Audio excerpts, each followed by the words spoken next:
What? I have a really sick voice tonight, but I've just had to spend the day quarantining because I had pink eye. So I'm pretty bored, but I've been listening to this awesome gay podcast, and it's that combined with just like being chill for a day has got me thinking about some really fun stuff. I was remembering that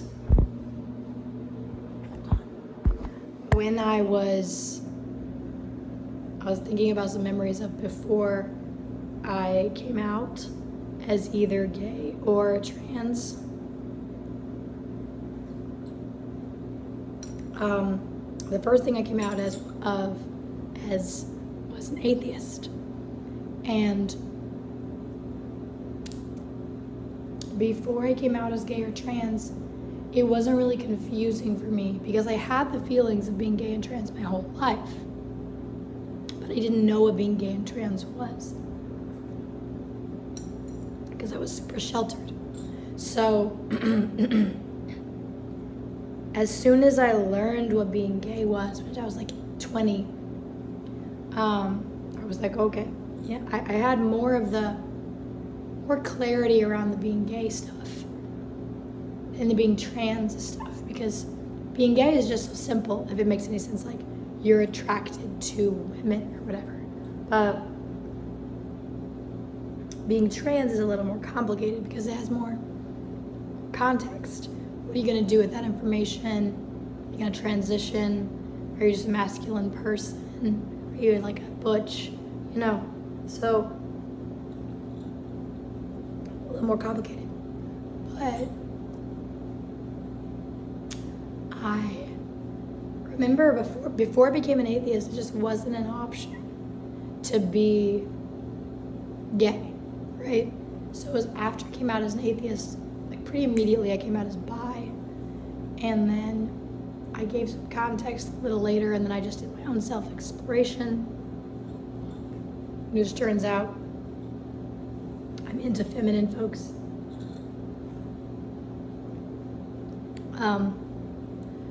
But yeah, I'm really into women. It's like, yeah,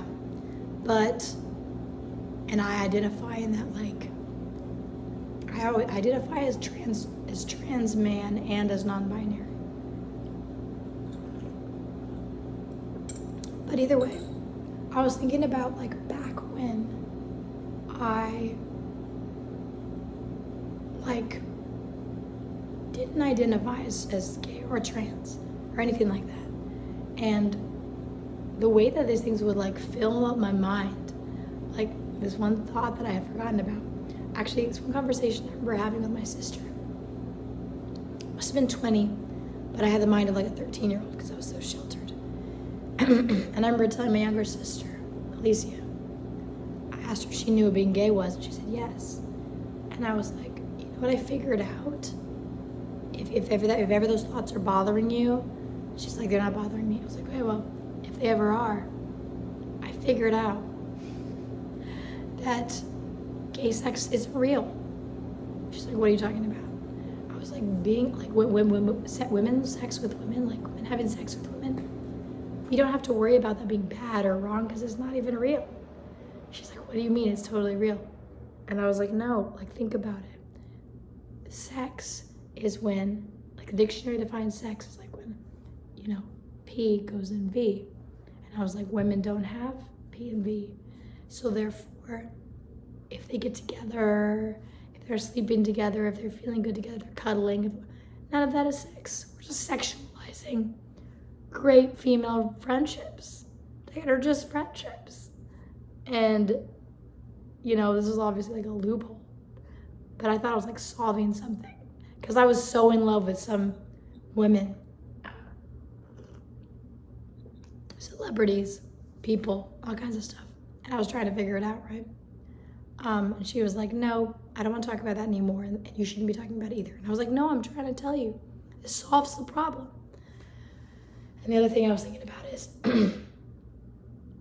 I used to have these like fantasies at night. Like fantasizing became something that was very natural for me because I was a writer, a daydreamer.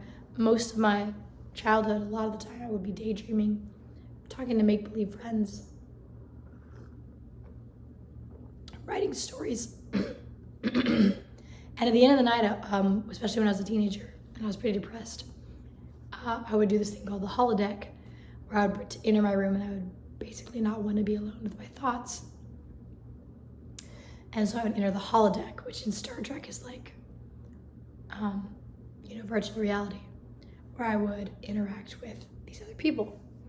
And I would never do anything sexy because that was, wrong. I didn't start exploring that until I was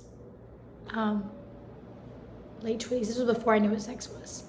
And so, I knew what being gay was before I knew what sex was, which I kind of like because I got to have a little bit more of an innocent understanding of it.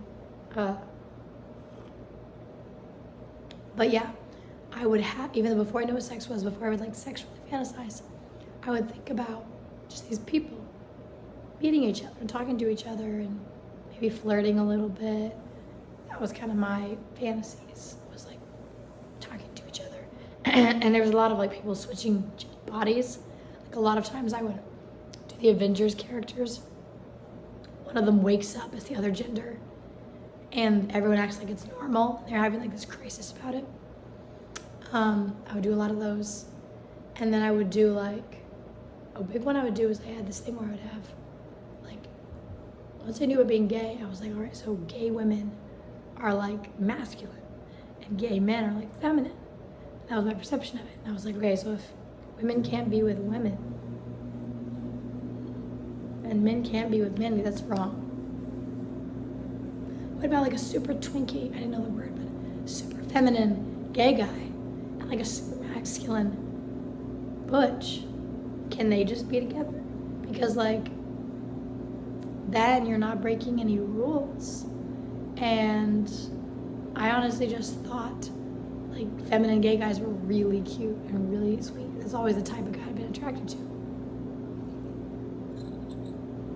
And then I would imagine them being with this butch woman,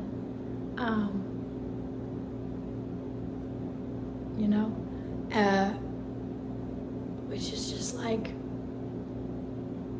it's funny to think about because it was my loophole on how I could think about being gay is, if I clearly needed to I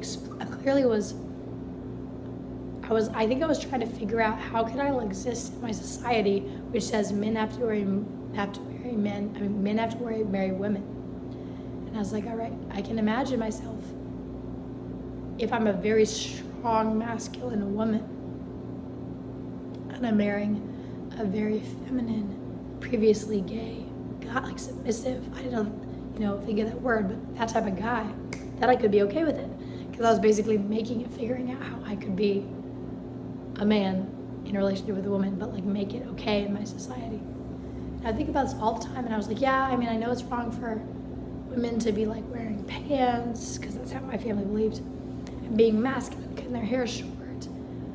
But if she was a recovering dyke, then, and he was a recovering gay person, but they found this way to be in love instead, then that would be so good and so beautiful. Maybe people would be okay with it. And I practiced this speech where I was introducing these people and someone came up to me from my church and was you can't be involved in this is sinful. And I made this speech on the spot. It's all in my head. But I did this for several nights in a row of why it was biblical and why it was beautiful and why God designed them this way and why would God design people this way unless they were meant to be happy. But I didn't take it all the way as so men should be with men and women should be with women. I took it as to submissive feminine men couldn't be with masculine women.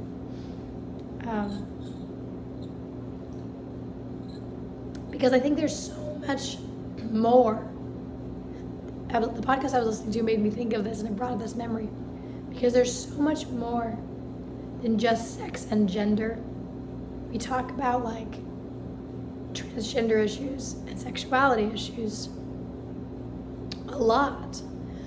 But there's more than that. There's the person on the podcast I was listening to. He basically doesn't want to have sex with men.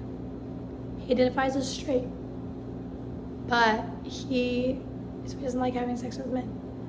But he naturally is very effeminate, just reads incredibly like a gay man without trying. That's just how he is. And the ability to be himself, he can only be himself in like queer spaces, but he feels like an outsider because he's not actually interested in gay sex. He's just effeminate, basically, or that's oversimplification, but he's just that way. And they were talking about how there's differences. There's more than just gender and sexuality. There are types of people who are just more, like it's almost like gender, like a woman being butch. But what if she's, and I've had this problem before I started identifying as trans, where I was like, all right, I'm a lesbian. And then I started dating like Twinkie boys, like femme boys, like feminine boys, like I had imagined. And I was like, well, if I'm dating feminine boys, then I can't be called gay. And I feel really confused because I don't fit in with like straight people, because I fit in with gay people. And I operate in the same ways, and I do the same things, and I use the same terminology, and I do like women, but I also like feminine men. And so finding the identity of, non-binary and trans helps me to understand part of myself that I felt like at the time could not really be expressed within within the gay or bi community, because I started meeting a lot more non-binary people who were the same as me. So I started using that label, and down the line realized that I was trans, and I might not ever transition because I'm not so sure. I'm nervous. I probably would have done it when I was younger, but I'm more nervous now about the side effects, and I'm interested in fertility. But I still find a lot of camaraderie and solidarity and like community within lesbian communities. And that's why I think it's important to like find and only attracted to feminine people, And so that's why I think it's important to distinguish that these things can be different from each other.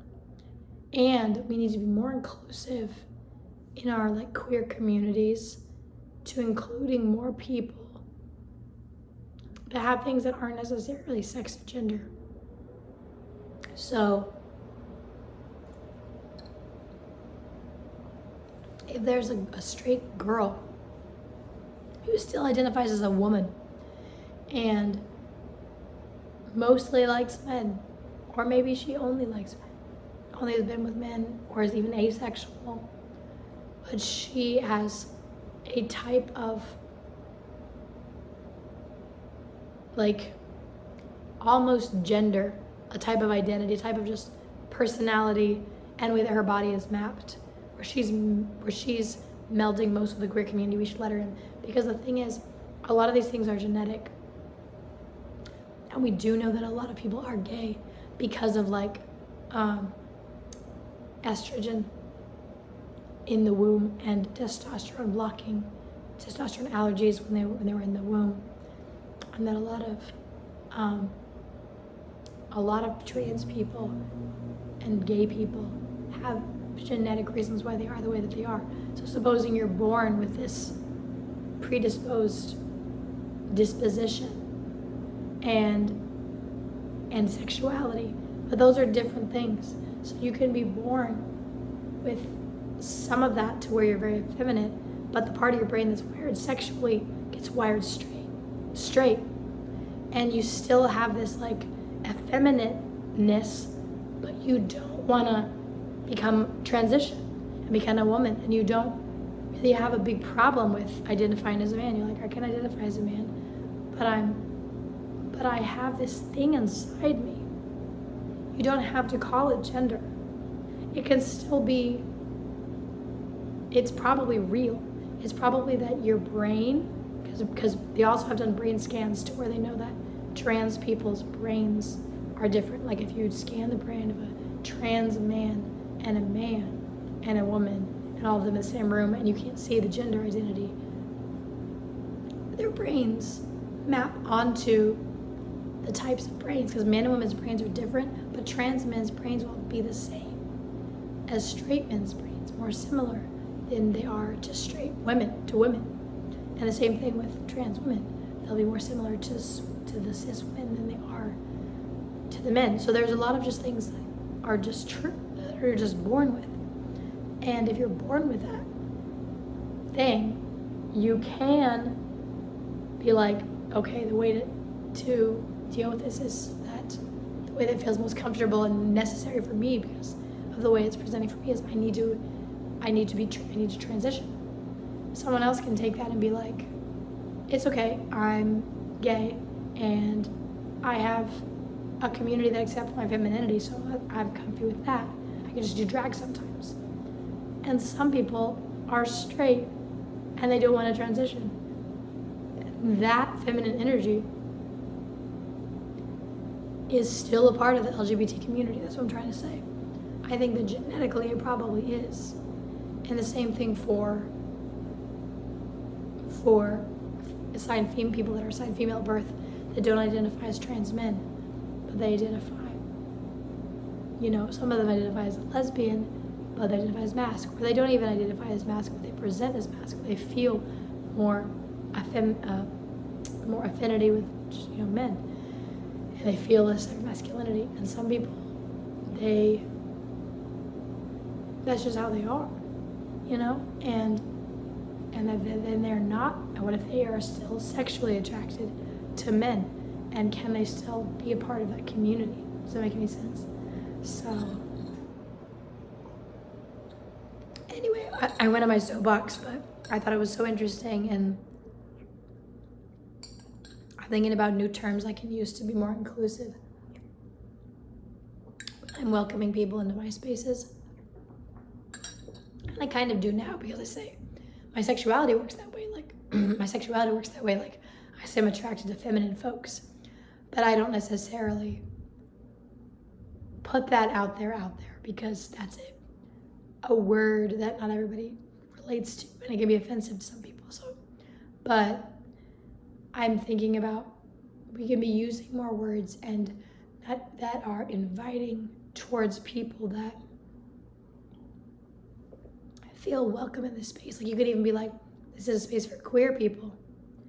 And if that's your identity, is just someone that's, you don't want to use the word masculine or feminine, but you feel, butch, or you feel, like you're more at home with gay people and you match them more with your energy, and these are your people, and you meld really well. Like, to make queer spaces, not just to be like for queers and allies, because I think ally kind of assumes like, oh, you're here to support something you're not a part of. But I think that for those of people that it's not gender, and it's not expression, and it's not sexuality, but it's just an inherentness, that we can welcome those people too, and we can say, this space is for queers and for anybody else who feels at home here. And things like that. And also just like, being a little bit more fluid and open, like they were talking about in the show, like bringing a friend into a queer space. But just being more open-minded. There's other ways to be queer and to be your sexuality or gender identity. It can also be like someone could come to take that energy and use it to identify as trans, identify as gay. Or they could take that energy and identify as like with like a soft boy, or like identify with like as like submissive or a bottom, or like I think it would be awesome for that to spread more, for straight women to be like identify as a top, and like have space for those, even though that's still talking about sexuality. So we can start to get curious about other words we can be using, like,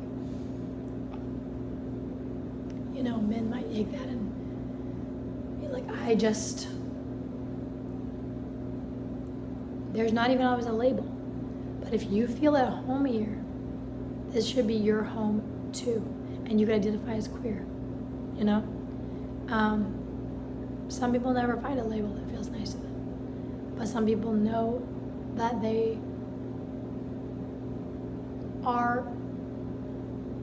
need that home, and that is their home in the queer community, and I think that they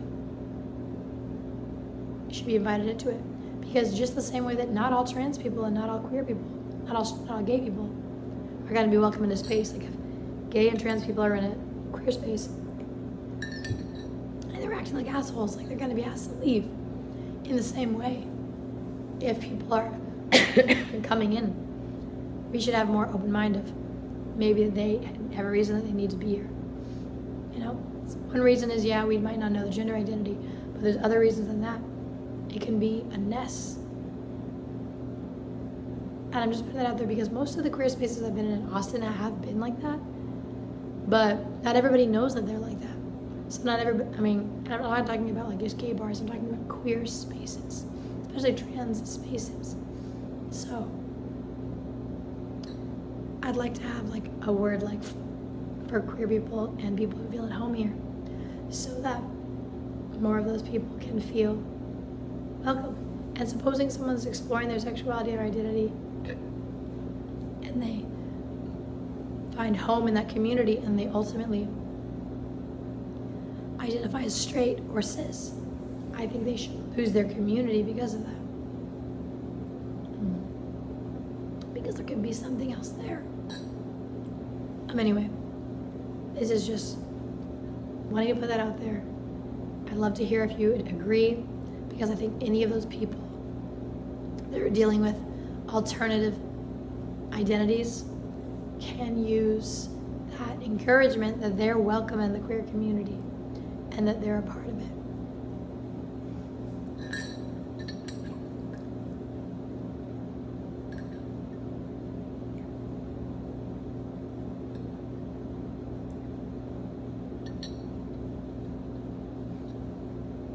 I need to get a lamp so I can host a game night in here soon. It's a little sparse over there, cozy over here, but I get a lamp.